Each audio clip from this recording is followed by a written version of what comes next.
উপকূল থেকে অনেক দূরে প্রায় মাঝ সমুদ্রে একখণ্ড ভূমি, গাছপালা আর বন জঙ্গলে ঢাকা রয়েছে সেই দ্বীপ। সেখান থেকে যতদূর পর্যন্ত নজর পৌঁছায় শুধুই নীল সমুদ্র। শেষ প্রান্তে নীল আকাশ আর নীল সমুদ্র যেন মিলেমিশে একাকার। এক কথায় বলতে হবে অসাধারণ সুন্দর এক দ্বীপ, দেখলে একেবারে চোখ জুড়িয়ে যাবে। তবে এমন সুন্দর দ্বীপে পা না ফেলাই ভালো। এমনটা কেন বলছি জানেন কি? কারণ এই দ্বীপটি হচ্ছে বিশ্বের মুখে একটি মৃত্যুপুরী। ব্রাজিলের সাও পাওলো উপকূলবর্তী এই দ্বীপটিকে বলা হয় সাপের রাজ্য। আবার কেউ কেউ এই দ্বীপটিকে স্নেক আইল্যান্ড হিসেবেও চিনে। সাও পাওলো থেকে এই দ্বীপের দূরত্ব প্রায় 93 মাইল। জানা গেছে প্রায় 11,000 বছর আগে ব্রাজিলের মূল ভূখণ্ড থেকে আলাদা হয়ে গিয়েছিল এই দ্বীপটি। তারপর সেখান থেকেই আস্তানা গেড়ে বসে সাপের বংশ ও তার দল। দ্বীপ জুড়ে কেবল সাপ আর সাপ, একটি দুটি নয়, 4,000 সাপ এই দ্বীপে নিজেদের রাজ্য গড়ে তুলেছে। খুব স্বাভাবিকভাবেই সেখানে মানুষ নেই কোনো বসতিও।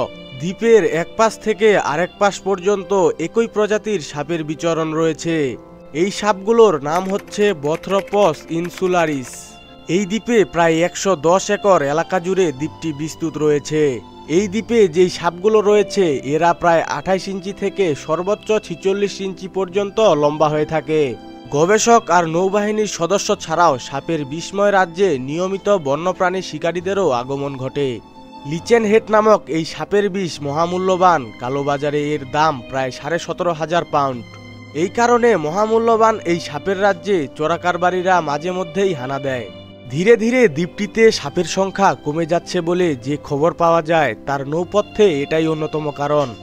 এছাড়া একগচ্ছ আধিপত্য থাকলেও ভূখ থেকে বিচ্ছিন্ন সমুদ্র অন্তরীণ সাপের দ্বীপে গাছপালা ও তৃণ কমে যাওয়ার এবং রোগের কারণে গত 15 বছরে এই দ্বীপের বাসিন্দাদের সংখ্যা অন্তত 15 ভাগ কমে গেছে।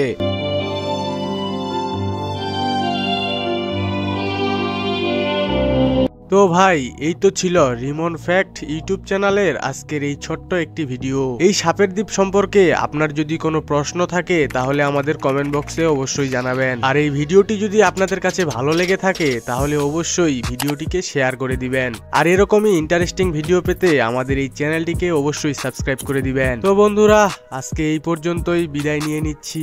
আল্লাহ হাফেজ।